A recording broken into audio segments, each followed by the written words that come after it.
Nous sommes les Amazones d'Avignon. Des femmes en lutte, debout, organisées. Face au silence, à l'impunité, à la violence patriarcale, nous avons choisi la sororité, l'action, la parole. Pendant tout le procès Pellico, nous étions là. Présente, solidaire, offensive. Ce combat nous a renforcés. Les résistances auxquelles nous nous sommes heurtés nous ont prouvé que nous allions dans la bonne direction. Ce podcast est notre récit. Celui d'une mobilisation féministe. Collective, acharnée. Celui d'une alliance entre femmes pour soutenir l'une des nôtres. Car soutenir une femme, c'est soutenir chaque femme. Nous voulons raconter ce que d'autres veulent effacer. Nos colères, nos stratégies et nos victoires. Nous sommes des militantes. Nous sommes des combattantes. Nous sommes des sœurs. Nous sommes les Amazones d'Avignon. Et ceci est notre histoire. Bonjour Isa et bonjour Valentine. Aujourd'hui, c'est Isabelle qu'on va entendre nous raconter son expérience autour du procès des violeurs de Gisèle Pelicot. Bonjour Isabelle. Bonjour à toutes, je suis donc Isabelle, j'ai 64 ans, je suis une retraitée de l'éducation nationale et j'ai 2 filles, ce qui me paraît quand même important aussi à dire. Je fais partie des Amazones d'Avignon depuis quelques années et j'en suis très heureuse. C'est vrai que tu étais dès le début, en fait, dès la création, hein. Tu fais partie des fondatrices. Tout à fait, ça a été un grand moment et j'en suis fière. Alors justement, est-ce que tu peux nous parler de ton engagement féministe avant le procès ? Si je suis sincère, j'ai longtemps cru, lorsque j'étais femme entre la trentaine, 45 ans peut-être, je pensais que les femmes qui nous avaient précédées avaient fait du boulot, et elles l'ont fait, hein, bien évidemment, mais je pensais que c'était acquis. Et plus les années avançaient, et plus des choses me choquaient, et notamment, je me rappelle d'une scène dans les rues d'Avignon où je suivais mes 2 filles adolescentes, où j'ai vu une voiture avec 4 types s'arrêter à leur côté et commencer à les importuner. J'ai moi-même été importunée alors que je n'étais pas une jeune affriolante femme. Non. Avec un sac. C'est ça, et même très vieille. J'ai eu peur, alors ça n'a pas été au-delà des paroles, mais 4 types avinés en voiture qui s'arrêtent à 22h30, j'avoue que j'étais pas très rassurée. Et à partir de là, j'ai eu une prise de conscience, je me suis dit que non, en fait, rien n'était acquis, qu'il fallait continuer à se battre. Et quand l'occasion m'en a été donnée, parce qu'on a eu la chance de se rencontrer avec Blandine et Guylaine, eh bien, je suis partie combattre et... Et tu t'es engagée avec nous. Voilà. Donc, tu étais consciente déjà qu'il y avait encore beaucoup de travail à faire. Oui. Et alors pour l'affaire Pelicot, à quel moment tu en as entendu parler ? Et puis surtout, qu'est-ce que ça t'a fait ? Et comment c'est arrivé pour toi la prise de conscience de cette histoire horrible ? Il y a maintenant 3-4 ans, effectivement, la presse locale avait relayé cette information, cette abomination qu'avait subie Gisèle Pelicot. Et donc avec le groupe de féministes, on en a parlé et on s'est dit que le jour du procès et au moment du procès, on agirait. Et c'est ce qui s'est passé lorsque le procès a été annoncé, donc avec différentes informations, puisqu'au départ il devait se tenir dans une grande salle très grande qui pouvait accueillir tout le public, ce qui aurait été quand même le plus intéressant. Finalement, nous avons découvert qu'il se tiendrait en centre-ville. La seule chose positive que j'ai retenue à ce moment-là, c'est que Gisèle Pelicot, après avoir annoncé qu'elle demanderait le huis clos, l'avait levé. Et ça nous a fait plaisir parce qu'on savait qu'on pourrait à ce moment-là l'accompagner et lui apporter notre soutien. Et qu'est-ce que tu as ressenti au début de l'affaire quand petit à petit, où tu as pris conscience, ou d'un coup de l'ampleur du procès, qu'est-ce que tu as ressenti, toi ? Au départ, moi je me suis dit c'est pas possible. Ça ne peut pas exister ce genre de choses. C'était tellement colossal, abominable, et qu'autant de types puissent abuser d'une femme. Il y a eu un moment d'incompréhension. Et lorsque effectivement l'information a été avérée, première chose, je veux dire que c'est du dégoût et de la colère. Non seulement ça a été avéré, mais en plus, le nombre de mises en cause augmentait en fait au fil des semaines. C'était sidérant, puisqu'au début, on parlait de quelques hommes, puis après, c'était quelques dizaines d'hommes. Hein. C'est ça. Et on se demandait en fait quelle était l'ampleur réelle. Alors, à quelles actions as-tu participé ? Alors la première qui a été pour moi la plus marquante, c'est lorsque nous avons fait, avec le groupe des Amazones, l'ouverture du procès le 2 septembre, lorsqu'on a manifesté. Je crois que vraiment, là, pour moi, ça a été quelque chose, je me suis dit, je suis à ma place, un endroit où il fallait être, Et ce qui m'a un peu étonnée, c'est que nous étions les seules féministes sur la place publique à être présentes. Je trouvais ça un peu dommage. Je n'ai pas compris leur absence et je ne la comprends toujours pas. Absence qui n'a fait que durer d'ailleurs. Hein. Tout à fait, puisque durant les 4 mois de procès, on a rencontré un groupe de féministes de temps en temps qui étaient femmes solidaires et qui ont été présentes sur la grosse manifestation notamment du 25 novembre. Mais soit elles étaient très discrètes dans le tribunal et elles n'avaient pas d'éléments qui permettent de reconnaître leurs associations, ou alors elles n'y étaient pas. Est-ce que tu étais allée à la première manifestation qu'il y avait eu en hommage à Gisèle Pelicot? Je me suis rendue mi-octobre donc devant la mairie d'Avignon puisqu'il y avait une manifestation qui avait été organisée de façon nationale en soutien à Gisèle Pelicot. Il était évident qu'il fallait y être. Et j'ai été très très très surprise que la personne qui semblait mener cette manifestation sur Avignon ait nettement fait comprendre qu'elle ne voulait pas que certaines femmes, et notamment les femmes qui appartenaient au groupe des Amazones, prennent la parole. Je souris de façon très ironique, mais je me souviens qu'à un moment donné, elle filmait l'assemblée. Quand elle a réalisé qu'elle était en train de nous filmer, elle a brusquement tourné sa caméra. J'ai trouvé ça tellement triste de vouloir à ce point invisibiliser d'autres femmes. Avant de parler d'association, c'est invisibiliser d'autres femmes. En gros, nous, on a été présentes dès le début, dès le premier jour, on était bien seuls, on s'est vraiment sentis bien seuls, hein, c'est ce que tu disais. Tout le mois de septembre, tu vas nous expliquer un peu comment tu as participé à ça, à faire vivre, faire monter le sujet. Et donc, mi-octobre, enfin, ça prend quand même. Et donc, au national, une décision d'organisation d'une manifestation, donc super, à laquelle... il y a beaucoup de personnes dans la France entière qui ont participé. Et donc localement, donc des associations qui se disent féministes, qui ont qui étaient là, alors qu'en fait on les a jamais vues au tribunal, donc c'est assez drôle, et qui en plus disent attendez, les Amazones, c'est pas votre place. C'était clair. Alors nous n'étions pas nommés, mais nous n'avons pas eu le micro, donc c'était clair. Est-ce que tu peux poursuivre justement à partir du 2 septembre, comment ça s'est passé? Déjà à l'ouverture du procès, moi ce qui m'a choquée, on l'a pas su tout de suite, mais c'est qu'une avocate d'un des accusés s'était permis des commentaires fort désobligeants nous concernant. C'était une avocate lyonnaise, des propos que j'ai trouvés petits, méprisants. Madame Crepin-de Haine, pour ne pas la nommer. Isabelle, malheureusement, je déplore de porter le même prénom qu'elle, mais bon, c'est ainsi. Avocate que nous avons retrouvée quelques semaines après en train de nous filmer en cachette dans les rues d'Avignon alors que nous continuions nos actions de soutien à Gisèle Pelicot. Je la plains, cette femme, je la plains de tout cœur. Oui, c'est elle qui avait dit, par exemple, des pseudo-féministes, j'espère qu'elles n'ont pas raté la rentrée scolaire de leurs enfants pour faire cette manifestation piteuse, enfin... Voilà, donc c'était lamentable. Et j'avais envie de lui dire, chère dame, regardez-nous et vous verrez qu'il y a longtemps que nous n'accompagnons plus nos enfants à l'école. Ça manque un peu de perspicacité, voilà. Donc quand on parle pour parler, il faut peut-être un peu réfléchir. Les 2-3 jours qui ont suivi, le groupe était présent donc dans le tribunal et j'avoue que ça avait un côté intéressant, c'est qu'on a pu rentrer à toutes les audiences puisqu'on était tellement peu. Et je pense que le fait d'avoir beaucoup collé, puisqu'on avait collé dans les rues, on avait placé la banderole sur les remparts face au tribunal, on avait manifesté, je pense que ça a bien entraîné une partie de la population, mais aussi des médias. Et à partir du 3e jour, la foule est arrivée et à partir de là, il n'y a plus jamais eu de moment où on se sentait un peu seul en tant que femme, parce qu'effectivement, il y avait essentiellement des femmes. Peu d'hommes, ça aussi, ça pose question.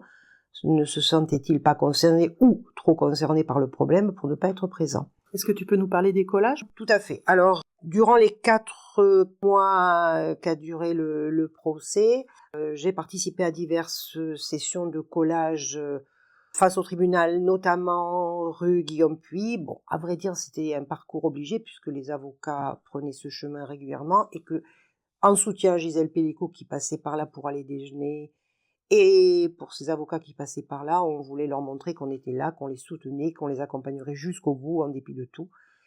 Et je crois que ça a été porteur, puisqu'à plusieurs reprises, nous avons eu l'occasion de discuter avec aussi bien Gisèle Pelicot qu'avec ses avocats, qui nous ont remerciés de notre soutien. Et donc ces actions, pour moi, ont été très importantes. On a été accompagnés par la presse internationale qui, quasiment toutes les fois, était présente et filmés, photographiés. Je le dis, hein, c'est le groupe des Amazones, même si quelquefois ces photos sont reprises par des médias ou par des, comme je l'ai vu récemment dans un cinéma d'Avignon, par une autre association qui montre les collages et qui montre les banderoles au-dessus des remparts, sans jamais nommer les féministes qui ont fait ce travail. Là aussi, je trouve ça un peu déplorable. Voilà. Oui, c'est vrai que c'est assez sidérant de voir nos collages, nos banderoles. Alors, on les a pas du tout fait pour la gloire, hein, évidemment pas. Bien on l'a sûr. fait parce qu'on voulait soutenir Gisèle Pellico, parce qu'on voulait aussi incommoder les violeurs. Il y a beaucoup de ça aussi. On voulait aussi questionner les avocats sur leur tactique. Mais c'est vrai que il se passe pas une semaine sans qu'il y ait un article dans Le Monde ou dans la presse nationale ou internationale qui reprenne nos collages, nos banderoles, etc. Et la plupart du temps, on n'est pas cité. Avec nous, hein, d'ailleurs, nos visages aussi, hein, puisque Le Monde, la semaine dernière, il y avait 2 d'entre nous qui étaient quand même sur un article du Monde, même pas cités, les Amazones d'Avignon. Bon, après, je dirais, c'est pas grave, hein, c'est le jeu de la médiatisation, mais c'est vrai que localement, avoir des associations qui vont jusqu'à prétendre ne pas savoir qui l'a fait, ou voire même avoir fait elle-même, enfin, bon, là, ça s'appelle de l'imposture, en fait. Moi, ce qui m'a dérangé lors de la présentation de ce film, il y a à peu près 1 mois, un petit documentaire avait été réalisé sur le procès de Mazan. On voyait clairement nos collages et clairement la banderole. À aucun moment, la personne qui a pris la parole, qui a présenté son film, n'a évoqué le nom des Amazones, ce qui laissait entendre. Alors je pense que le cinéma qui les a accueillis a peut-être été trompé, mais moi, en tant que spectatrice lambda, je me serais dit que ce qu'elles présentaient était leur travail. Je trouve ça assez malhonnête, là encore une fois, de ne pas nommer les personnes qui ont œuvré. Et comme le disait Blandine, à aucun moment pour en tirer une gloire quelconque, mais pour éviter d'invisibiliser celles qui travaillent, celles qui agissent, celles qui se mobilisent, etc., quoi. Donc le cinéma, je pense, a commis, il s'est pas renseigné, c'est tout, c'est dommage. Alors je voulais partir à ce moment-là sur le mot sororité. Qu'évoque pour toi le mot sororité? Jusqu'à ce procès, c'était un mot, je dirais, comme fraternité. Ce sont des mots, on intellectualise beaucoup tout ça. À partir du moment où je suis entrée avec le groupe des Amazones dans le procès, je me suis rendu compte que ce n'était pas un vain mot, c'est-à-dire qu'on était vraiment solidaires, qu'on était ensemble dans notre groupe. Et je l'ai aussi vécu, ça m'a fait chaud au cœur. J'ai vécu ce moment de sororité à l'arrivée des féministes espagnoles. Alors la première fois, moi je n'ai pas pu être avec elles, mais le 20 décembre, lorsqu'elles sont venues massivement nous soutenir, à 200, là, j'ai pris conscience que la sororité était un mot qui dépassait les frontières et que quand les femmes décidaient de se mobiliser et d'être ensemble, elles pouvaient faire de grandes et belles choses. Alors, à l'issue du procès, penses-tu que les femmes qui ont participé formaient une communauté de femmes? Comment tu te sentais toi au milieu d'elles, et est-ce que tu as senti cette communauté? Avec le groupe des Amazones, le groupe féministe auquel j'appartiens, bien évidemment, avec un grand nombre de femmes présentes aussi, puisque nous discutions durant les attentes interminables, voire qui n'aboutissaient pas, parce que la salle étant tellement petite et réservée massivement aux journalistes. Alors, pour préciser, moi, je me suis rendue pendant les presque 4 mois, 2 demi-journées par semaine. J'avoue qu'au-delà, c'était très difficile.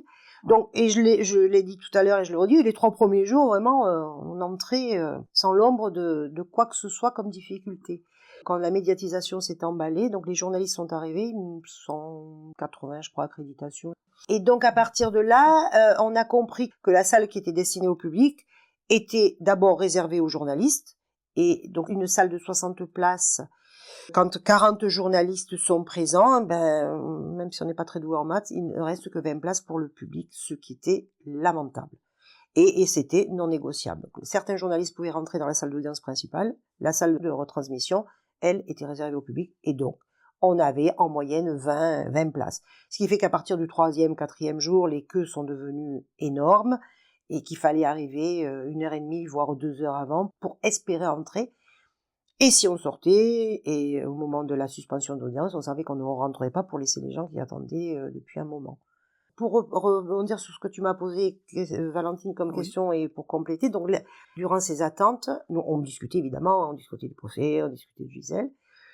Majoritairement, les femmes étaient dans la même démarche que nous, mais je dois reconnaître que je me souviens de 2 femmes qui, en fait, pensaient que on était trop virulent à l'égard de ces hommes, que finalement, on n'avait pas à les juger comme ça, et je les ai même vus saluer les accusés quand ils arrivaient le matin, puisque Blandine aussi m'a posé la question, une fois qu'on était dans la queue, eh bien on pouvait se retrouver, et ça nous est arrivé, et ça m'est arrivé, se retrouver au niveau du portique d'entrée avec des violeurs devant, des violeurs derrière, qui passaient à la même foule que nous. Ça aussi, c'est problématique. Alors déjà qu'ils comparaissent ce livre, moi ça m'est resté en travers. Bon, mais je ne fais pas les lois. En revanche, qu'on impose aux femmes qui sont là pour soutenir une victime d'une abomination, qu'on leur impose la présence à quelques centimètres de leur corps de ces hommes devant et derrière, c'est inacceptable.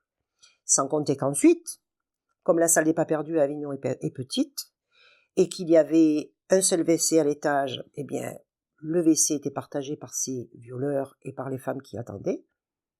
Le distributeur de café était aussi partagé avec ces hommes-là, donc soit on s'abstenait, soit on les supportait. Et quand il y avait des suspensions et qu'on allait fumer, eh bien nous partagions la descente des escaliers avec ces hommes-là, sans qu'il y ait de séparation. Je trouve qu'au niveau de l'organisation, ça pose quand même de sérieux problèmes. Pour moi, c'est vraiment un manque de respect à l'égard des femmes qui sont là, de ne pas éloigner, de ne pas leur trouver un autre emplacement pour qu'ils aillent boire, fumer et uriner. Alors comment as-tu fait pour tenir jusqu'au bout, Isabelle, puisque tu es restée jusqu'au bout? La question ne se posait pas. Gisèle Pellicot était une victime. Ce procès pour lequel elle avait souhaité que le huis clos soit levé, il fallait qu'il reste dans les annales et que ce procès permette, je l'espère, de faire changer les mentalités. Là, je vais mettre quelques petits bémols. Mais au moins que ces violeurs sachent qu'on ne lâcherait jamais une femme qui était victime d'une horreur absolue, et qu'il soit 1, qu'il soit 50 ou qu'il soit 80, parce que ce qui me met aussi en colère, c'est de se dire qu'il y en a quand même quelques-uns dans la nature. Alors un qui se promène, dont on connaît le nom, et qui se promène tranquillement à l'étranger. En revanche, il y en a 20 ou 30 qui sont dans la nature et qui ont échappé à toute sanction. Pour le moment, puisque il faut savoir quand même que il y a une grosse vingtaine des violeurs, qui sont identifiés, c'est-à-dire qu'on a leur signalement, leur visage, etc. Et pour le moment, ils n'ont pas encore été retrouvés. Mais sur les 51 qui ont été jugés, beaucoup ont été retrouvés parce qu'ils avaient, évidemment, des casiers judiciaires, d'autres affaires de viol, pédopornographie, zoophilie et autres. Mais il y en a d'autres pour lesquels on a quand même leurs photos, puisqu'il y avait des vidéos et des pseudos, mais pas forcément le nom qui correspondait. Mais on les attrapera, oui, voilà. Et après, il y a aussi quelques dizaines pour lesquelles il n'y a pas suffisamment d'éléments pour l'identification. Donc en fait, on est plus proche d'une centaine que d'une cinquantaine de violeurs en réalité. Et sachant que sur les vidéos qui ont été retrouvées, d'autres femmes victimes et d'autres hommes violeurs ont été repérés, et au moins pour un, de ce que disait la juge d'instruction, il y avait eu déjà le repérage. Alors ça ne se passait pas dans la région, mais je pense que la justice, et j'en suis quasiment sûre, ou du moins les propos de la juge d'instruction étaient suffisamment clairs, il ne lâcherait pas l'affaire. Et à ce propos, c'est quelque chose qui m'a profondément dérangée, et je n'ai pas eu de réponse et je le regrette. Je ne comprends pas, et je ne comprendrai jamais, pourquoi le médecin qui a prescrit tous ces médicaments a refusé de répondre à la demande du juge d'instruction en opposant le secret médical. Je ne comprends pas comment, dans une situation pareille, on peut opposer un secret médical. Et ça restera, j'aimerais que quelqu'un m'explique que une des personnes qui est dans le nœud de cette aventure, en fournissant toutes ces drogues, refuse d'être entendue. C'est pas qu'ils ne sont pas entendus, c'est qu'il a refusé d'être entendu. Avec le recul, quand tu repenses au procès, qu'est-ce que tu ressens ? Qu'est-ce que tu ressens aussi en pensant au groupe de femmes que nous formions ? Est-ce que cette notion de sororité c'est quelque chose qui a pris du sens pour toi au travers de ces actions. Tu l'as un petit peu dit déjà. Finalement, qu'est-ce que tu en as gardé ? J'ai évoqué tout à l'heure, après la question de Valentine, comment j'avais évolué par rapport à la sororité. Ce que j'en garde, c'est une volonté de poursuivre et de poursuivre unis. Et là encore, je reste très perplexe, pour ne pas dire en colère, quand je réalise que finalement d'autres... Alors je parle d'Avignon, puisqu'on va pas aller sur le national, on reste sur la place publique, que d'autres associations ne décident pas d'être sorores. Alors même si elles évoquent la sororité, elles ne le sont pas, puisqu'en définitive... Nous sommes exclus mais des la manifestations. La sororité, c'est comme le féminisme, hein. C'est pas un truc qu'on décrète, c'est pas une étiquette, c'est pas un label, hein. Ce sont des actes. C'est ça. Et donc là, je suis contente d'être à ma place avec le groupe des Amazones, dans la mesure où depuis plusieurs années, on parle de Gisèle Pelicot, mais il y a eu aussi les femmes iraniennes, les femmes afghanes que nous avons soutenues par des collages. Il y a aussi la lutte contre le féminicide, puisque régulièrement nous avons collé pour dénoncer ces féminicides qui continuent encore aujourd'hui, puisque ça paraît être un sans fin cette histoire, et d'autres actions que nous menons sur le terrain. Et là vraiment, moi, le procès Pelicot, j'aurais préféré ne pas le vivre, ça signifie qu'on vit dans un monde, on vit dans un monde sain, ce qui n'est pas le cas. Et voilà. Mais en même temps, ça a renforcé ma détermination. Alors, bon, je ne suis pas sur le terrain tous les jours, bien évidemment, mais ça renforce ma détermination qu'il faut continuer, qu'il faut être présente, qu'il faut être soudé, et que dès qu'on peut agir pour dénoncer, ou accompagner, ou soutenir, ou les trois, et on se rend compte que quelquefois, même dans nos proches, on a des femmes qui sont concernées, et ça fait mal de se dire que autour de nous, et très près de nous, il y a des femmes qui vivent des situations dramatiques, donc il faut leur dire qu'on est là, qu'on les croit, qu'on les soutient et qu'on les accompagnera. Et le faire. En tous les cas, c'est vrai qu'on a vu que le fait de faire corps, d'être nombreuses, etc., c'était très important. D'ailleurs, on a été de plus en plus nombreuses au fil du procès, parce qu'il y a quand même des femmes qui nous ont rejointes en cours de route, notamment des femmes avec lesquelles on faisait la queue puis qui nous rejoignaient. Tu as parlé, toi, avec des femmes qui sont venues de loin pour nous rencontrer ? Il y avait beaucoup d'étudiantes en droit, et j'ai retrouvé certaines de mes anciennes élèves, ce dont je suis assez fière, même si je n'ai pas une grosse responsabilité dans leur choix. Quoique, effectivement, elles étaient... Alors, que ce soit des étudiantes en droit, mais aussi des femmes, des jeunes, des moins jeunes, qui venaient de Paris, qui venaient de Suisse, qui venaient de Marseille, certaines qui faisaient les allers-retours, d'autres qui avaient pris des chambres d'hôtel pour pouvoir être là le matin et avoir une place, parce qu'effectivement, quand on n'était pas très loin, donc on pouvait venir assez tôt. Et comme on était nombreuses, si on n'entrait pas, une de nos sœurs pouvait entrer dans la salle. Et ces femmes-là étaient obligées de prendre des chambres d'hôtel pour pouvoir participer au procès, être présentes et accompagner Gisèle Pelicot. Et le combat était le même. Alors certes, ces femmes-là étaient moins engagées sur le terrain que nous, pour X raisons. Peut-être que dans les endroits où elles étaient, il n'y avait pas de groupe, ou parce que c'était pas dans leur culture. Voilà, moi j'ai des amis qui me soutiennent, mais qui ne sont pas engagés sur le terrain. Je sais qu'elles me soutiennent, donc je les en remercie. Mais j'aimerais qu'elles me rejoignent de temps en temps. Alors, est-ce que tu as ressenti des conséquences ? Est-ce que tu as des séquelles liées à ton engagement dans ce procès ? Et lesquelles ? Alors, je pensais que non. Et en réalité, j'ai réalisé que j'avais... Alors attention, parce que je ne voudrais pas que si certains hommes entendent ce message-là puisse imaginer que je deviens castratrice, que je suis une femme qui veut éliminer les hommes. Donc je le répète, je suis hétérosexuelle, je ne l'ai pas dit donc je le dis, je suis hétérosexuelle, j'ai un profond respect pour le genre humain, qu'il soit femme ou homme, je n'ai pas de problème avec ça. Mais je dois reconnaître que depuis ce procès, j'ai toujours une petite inquiétude quand je rendre compte quelqu'un que je ne connais pas. Bon, dans mes relations, je suis tranquille parce que mes relations, je les connais depuis longtemps, mes copains, mes amis. En revanche, lorsque ce sont des gens que je rencontre, que je croise, avec qui j'ai une discussion, même si elle est assez informelle, au fond de moi, je me dis, et si cet homme-là faisait partie, alors, des inconnus, et si cet homme-là avait la possibilité, est-ce qu'il ne ferait pas cela aussi ? Ce que, avant le procès, je n'aurais même pas imaginé tellement ce qu'a vécu Gisèle Pelicot est lunaire. Oui, il faut dire que on a vu dans le procès des tas d'hommes pour lesquels on n'aurait jamais imaginé des choses pareilles. Enfin, je sais pas, moi, le vendeur de chez Biocop, l'infirmier du coin, le pompier, etc. Enfin, c'était pas du tout des hommes avec écrit violeur dessus, hein, pas du tout. Et c'est là qu'est le problème, c'est qu'en fait, on nous dit qu'il faut avoir peur des hommes la nuit, qui font peur, les étrangers, tout ça. Mais ils n'avaient pas du tout ce profil, en fait, ces hommes.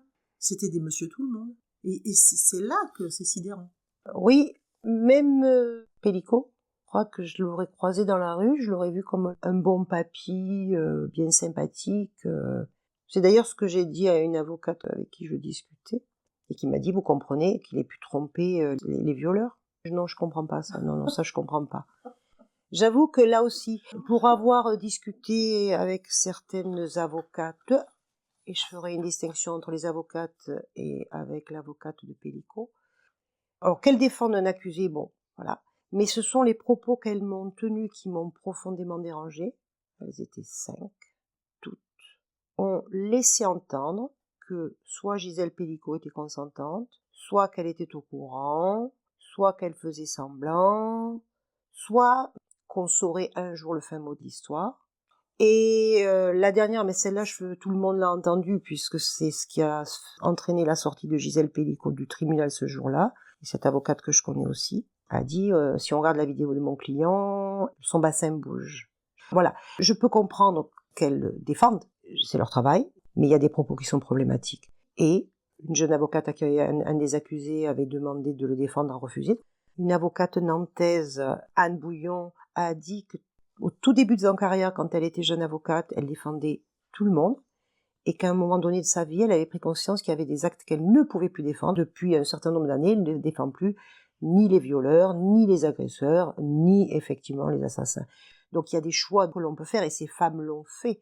Et si on revient sur l'avocate de Pellico, avec qui j'ai eu l'occasion de discuter 2 fois, je dois reconnaître que cette femme a été une vraie avocat. Alors je suis désolée, mais comme je sais qu'elle tient avocat, même si moi ça me dérange, je vais respecter... Ça m'arrache la bouche. Je vais respecter sa demande, tout simplement parce que c'est une femme que je respecte, qui a respecté la victime, qui n'a jamais eu un propos désobligeant, médiocre, qui n'a jamais eu un propos qui pouvait mettre en doute la parole de la victime. Je le lui ai dit, puisqu'il y avait eu un petit malentendu suite à une manifestation, et vraiment, c'est une grande dame qui a défendu, non pas comme certains aimeraient l'entendre dire un monstre, mais un monsieur tout le monde, un bon père de famille. Qui a commis des actes monstrueux. Un bon père de famille, comme disait Rose Lamy, et un bon grand-père, puisqu'il était quand même idolâtré par ses petits-enfants et ses enfants. Elle a défendu ce type-là. Elle l'a défendu, mais elle l'a fait avec une prestance extraordinaire. Bon, pour résumer, il y a avocat et avocat. Oui, comme on pourrait le renvoyer à un certain avocat. Est-ce que je le dis ou est-ce que... Voilà, je le dis, il y a viol et viol. Voilà. C'était Maître de Palma, voilà. on peut dire son nom, voilà. Qui disait il y a viol et viol. Voilà. Non, il y a viol, point. C'est non négociable. Okay. Mais avocat et avocat, oui, il y a, et on a pu les voir à l'œuvre, puisqu'on a été suffisamment présents pour entendre leurs propos déplacés. Évidemment que c'est le principe de la démocratie. Tout le monde a le droit d'être défendu. En revanche, toutes les stratégies de défense ne sont pas acceptables. Surtout celles qui mettent en cause la parole de la victime.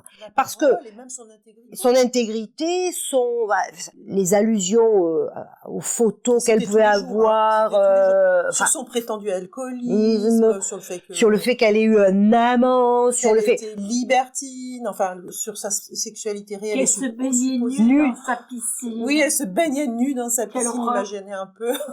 De gens de la région nus dans leur piscine et qui n'ont pas de vie de débauché, de libertine. En fait, le principe de la défense, c'est pas d'attaquer la victime, c'est de défendre la personne qui a commis des actes. C'est ça qui est un petit peu difficile parce que Gisèle Pellico, c'était une sorte, entre guillemets, de victime parfaite, qui avait vraiment rien à se reprocher. Mais en réalité, peu importe en fait leur vie, peu importe leur sexualité, peu importe s'il y a des jupes longues ou pas du tout de jupes, ou des strings, peu importe en fait. Le problème du viol, c'est le violeur, c'est le seul responsable. La victime n'est jamais responsable de ce qui lui arrive. Là aussi, c'est quelque chose qui m'a beaucoup dérangé, ce procès, est censé faire avancer la cause des femmes. Moi, j'ai un doute quand 33 avocats, hommes et femmes, laissent entendre à leurs clients qui sont des violeurs, qu'en réalité, ils sont innocents. Et j'étais présente le jour où les 33 se sont succédés à la barre pour demander l'acquittement de leurs clients respectifs car ils étaient innocents.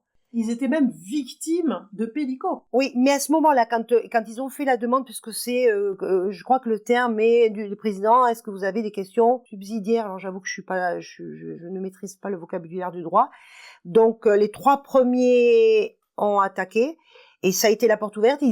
Les avocats des 33 accusés ont défilé. Pas de ceux qui étaient en prison, mais de ceux qui comparaissaient libres. Les avocats des 33 ont défilé, ont tous demandé la même chose. Comment peut-on faire entendre des violeurs qui commettent un crime quand leurs propres avocats disent, pas laissent entendre, disent qu'ils sont innocents? C'est inacceptable. Et là encore, on peut défendre son client, mais lui laisser entendre qu'il est innocent, c'est une porte ouverte à sa sortie pour qu'il recommence. Alors là aussi, c'est un point de vue très subjectif qui n'engage que moi. Et je sais que pour en avoir discuté avec des personnes hors de l'association, des femmes hors de l'association, je leur ai dit, ils recommenceront tous. Parce qu'à partir du moment où ils n'ont pas intégré le fait qu'ils étaient coupables, eh bien, ils recommenceront. Alors, ils seront peut-être plus prudents. Ils seront plus malins, ils se feront pas filmer. Je me souviens, c'est la non-intentionnalité qu'ils ont défendue à travers leur avocat. Il y en a une qui a commencé, qui a dit que c'était non-intentionnel. Et derrière, ils sont tous engouffrés dedans. C'est-à-dire, ils ont tous défilé, ils ont dit, ah ben voilà, ça, on va y aller. Donc, à ce moment-là, c'est vrai que c'était assez dur, après tous les avoir vus défiler, après avoir vu surtout les vidéos, de dire que ce n'était pas intentionnel. C'est ça que tu voulais dire, hein, je pense. Ça va plus loin, puisqu'en fait, ils ont demandé l'acquittement. C'est-à-dire, ils n'ont même pas envisagé de demander une peine minime. Moi, je peux imaginer que s'ils ont dit à leurs clients, mais vous êtes innocent, ces types-là ont intégré qu'ils étaient innocents. Et c'est là que ça pose problème. C'est là comment ces 33 types, en dépit soi-disant d'un suivi psy qu'ils vont avoir, ben disons, on a bien de la chance de trouver des psys quand on n'en trouve pas pour notre jeunesse qui va si mal, on a bien de la chance de trouver suffisamment de psys pour aider ces types à leur faire comprendre quoi, qu'ils sont coupables. Oui, et les violeurs sont des menteurs, et les avocats sont, dans ce cas-là, pour moi, coupables de les maintenir dans des comportements problématiques. C'est là que ça pose question aussi. Bien sûr que tout le monde est défendu, on n'est pas à l'époque où on coupe les têtes, enfin dans certains pays on coupe les têtes et on coupe les mains, mais bon, on n'est pas dans ce pays-là, chacun a droit à sa défense, quel que soit le crime abominable qu'il ait commis. En revanche, le travail de l'avocat, me semble-t-il, est de faire entendre à son client qu'il va essayer de lui sauver la peau, c'est légitime, mais lui faire entendre qu'il n'est pas innocent. Comment un type qui commet des viols sur une femme qui est sédatée, pour certains qui y reviennent plusieurs fois, si leur avocat leur dit « mais mon coco, sois tranquille, t'es innocent », comment vont-ils intégrer que le viol est un crime ? Ça me met en colère. Et comment tous les autres hommes qui entendent ça se disent bah on y va puisque de toute façon on n'est pas coupable, on sera pas coupable et on risque rien. Donc c'est le message aussi qui est envoyé à tous les hommes de ce pays. Allez-y, il n'y a pas de souci. Et là aussi, alors je ne dis pas que les avocats hommes ont le droit de le dire, mais j'avoue qu'une femme puisse dire à un homme, alors qu'elle a vu les vidéos comme on a pu les voir, vous êtes innocent, j'avoue, ça me laisse sans voix. Oui. D'autant plus que certaines ont des enfants, oui. Elles sont suffisamment jeunes pour avoir des filles, et on se dit, mais mesdames, est-ce que vous allez faire la même chose ? Et je ne le souhaite pas, si ça arrive à votre fille, ça veut dire que moi je vous rappellerai que le violeur de votre enfant, il est innocent parce qu'il n'avait pas l'intention de la violer. Mais en fait, Isabelle, la question que tu poses, c'est une question éthique et c'est finalement tout ce qui a sous-tendu notre action pendant ces 4 mois. C'est que nous, on se positionne sur un plan éthique de lutte contre les violences masculines contre les femmes. Or, le droit français, les juges, les avocats, etc., ils se placent pas sur un plan éthique. Ils se placent sur ce qu'ils ont le droit de faire ou pas, sur la loi.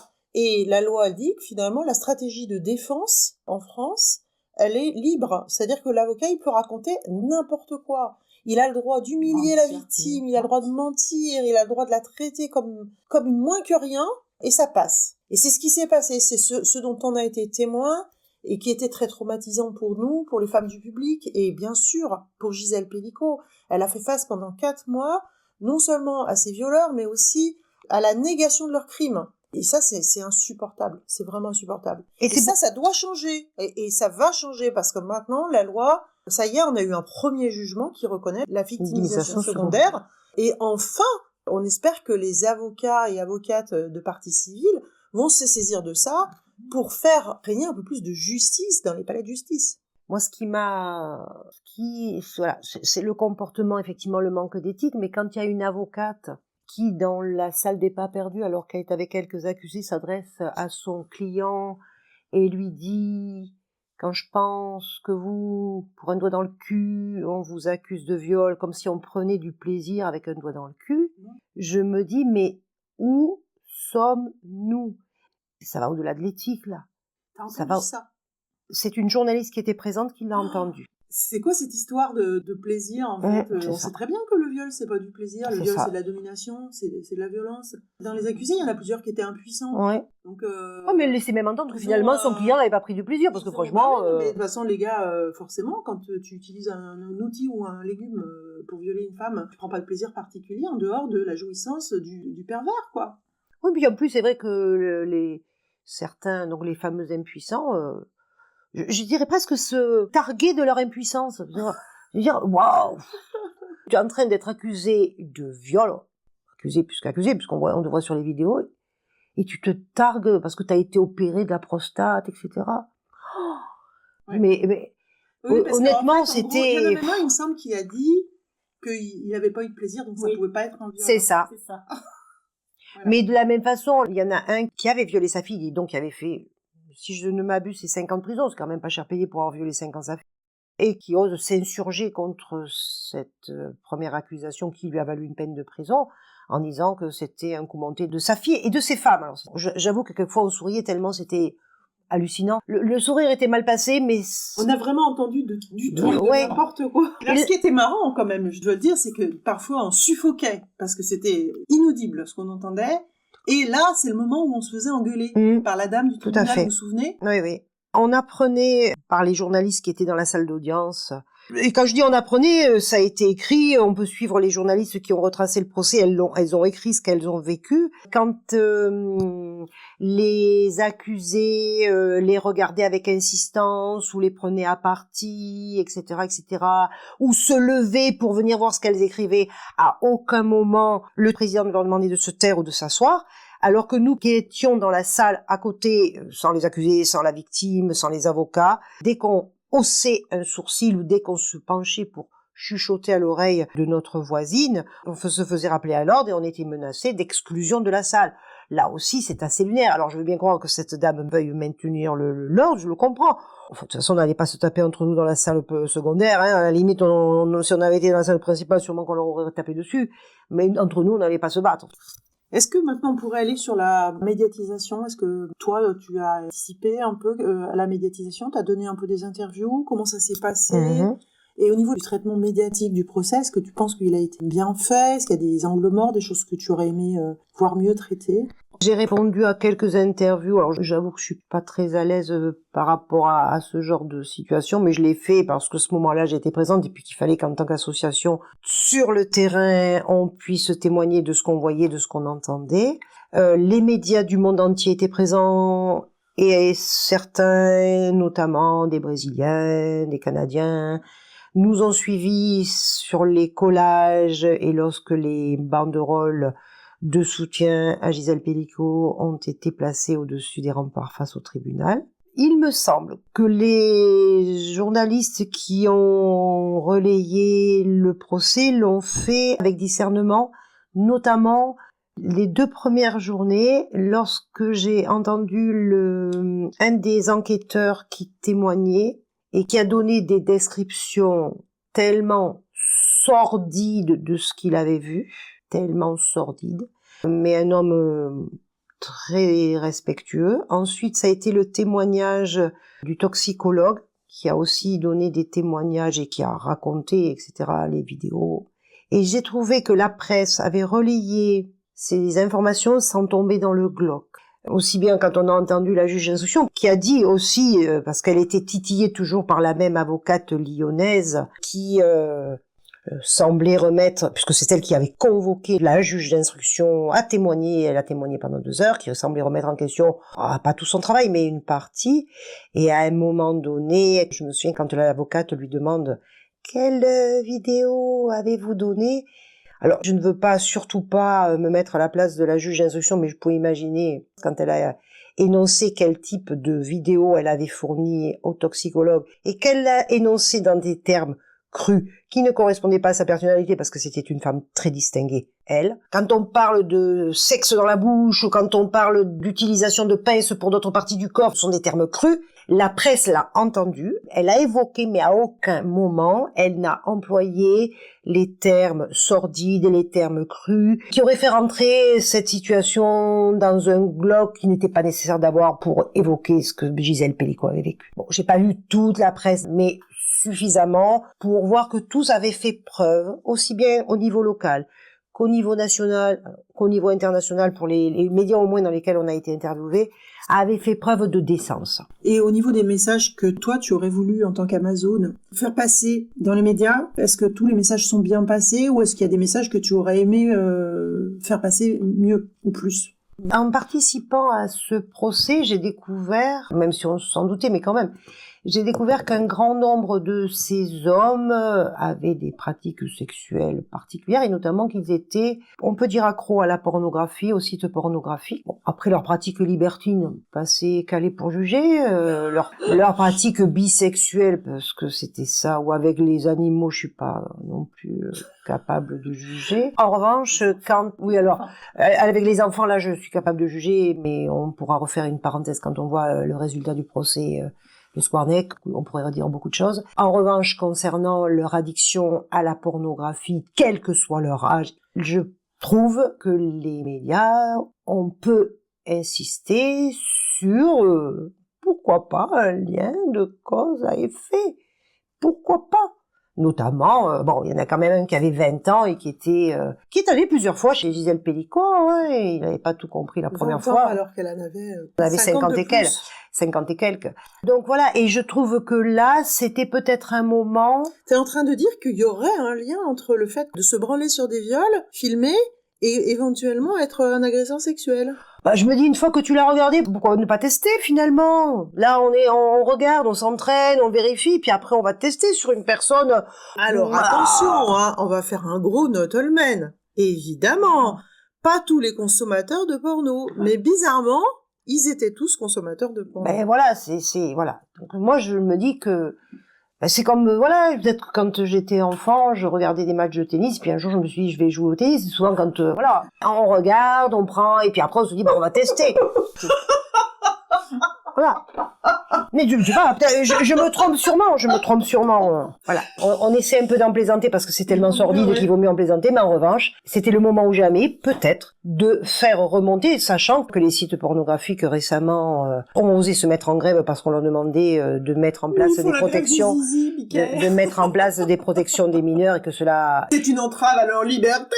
C'est cela. Après, si ces sites continuent à fonctionner, on aura d'autres procès qui s'appelleront autrement que Mazan, bien évidemment. Je tiens à dire, parce que là, quand même, on rit d'un sujet quand même extrêmement grave. Je crois que c'est important aussi de dire que si on a tenu le coup, c'est que on est capable, justement, de se donner des soupapes. Des soupapes. Vous en pensez quoi, vous, du rire dans l'action féministe, voire même de la joie? Mais de toute façon, quand on a été présente sur un procès comme celui-ci, si on veut garder foi en l'humanité, si on veut croire que les choses vont s'améliorer, il faut de temps en temps tourner certaines situations à la dérision.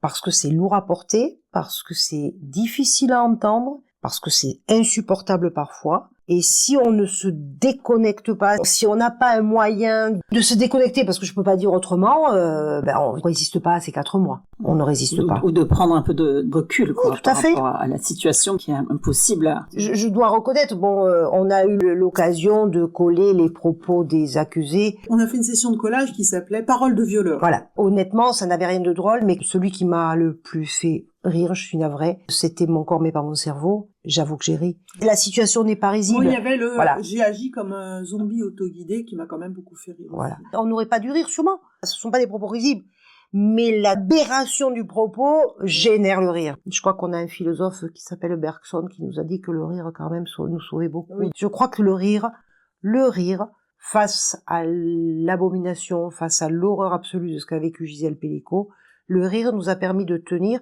et de nous en sortir aussi psychologiquement. Et je dirais qu'il y a le rire et puis aussi le fait d'être capable de se créer des moments de joie. Tout à fait. Par exemple, quand les Espagnols sont arrivés, on s'est fait une fête. C'est important aussi pour garder le sens de la vie parce que sinon ça serait trop mortifère. Tout était tellement noir, tellement dur. Et puis on continue à vivre, on continue le combat et on ne peut pas continuer un combat, on ne peut pas continuer à vivre si on est paralysé par tout ce négatif qui nous entoure. Tout le temps en ce moment, moi je regarde, il n'y a pas un jour sans qu'il y ait une situation qui nous mette en colère, que ce soit un féminicide, que ce soit les influenceurs qui sont entendus par la commission et qui sont des bofs de première, que des gosses suivent, qui n'ont aucun respect pour nos institutions, qui savent à peine s'exprimer, qui ne comprennent pas les questions, ils sont 5 à être entendus, c'est lunaire, on se dit mais qu'est-ce que regardent nos gamins? Tous les jours en ce moment, j'ai peur d'ouvrir une information me disant bon cette fois-ci quelle va être loin. Chaque jour, je suis surprise que l'être humain puisse avoir finalement tant d'imagination. Quel dommage qu'ils ne la mettent pas au service d'actes plus altruistes. Justement, ça nous amène un peu à la fin. Qu'est-ce que ce procès et notre action, pas seulement le procès, a changé en toi? La volonté de ne rien lâcher ensemble, de continuer avec le couple des Amazones, ça c'est une certitude, d'essayer de mobiliser d'autres femmes, la volonté de dire on ne lâche rien parce que le procès laissait entendre que quand le procès serait terminé, la vie serait complètement changée, que tout irait mieux, que les hommes auraient compris, que les femmes parleraient. En réalité, les femmes osent davantage parler. Je ne suis pas convaincue que les hommes s'arrêtent de violer. Et ça, c'est quand même un gros problème. Donc, il nous faut continuer à informer, alerter, crier notre colère, clamer notre féminisme, parce que là aussi, le nombre de femmes que j'entends dire quand je discute « Oh, moi, je suis pas féministe », comme si c'était l'insulte du siècle. Alors là, moi, je tombe des nues, et pas des femmes en plus qui ont un certain niveau. Donc, est-ce qu'elles ont... J'ai même entendu, non, moi, je suis pas féministe, j'aime les hommes. Oui. Alors, alors moi, je réponds en général, mais moi aussi, bien cuit avec un peu de sel. Moi, je le rappelle, non, je ne veux encastrer aucun. Enfin, de toute façon, il ne faudrait pas qu'il y en ait qui me touche, mais je ne veux encastrer. Pas vous, toi. Non. Je refuse d'avoir leur comportement. Je veux leur montrer que je peux les aimer avec beaucoup de grandeur et de respect, et je n'attends pas moins d'eux qu'ils me respectent et qu'ils me traitent avec grandeur. C'est juste du respect. Donc oui, le combat, j'aimerais mieux ne pas employer ce terme-là. Je le continuerai.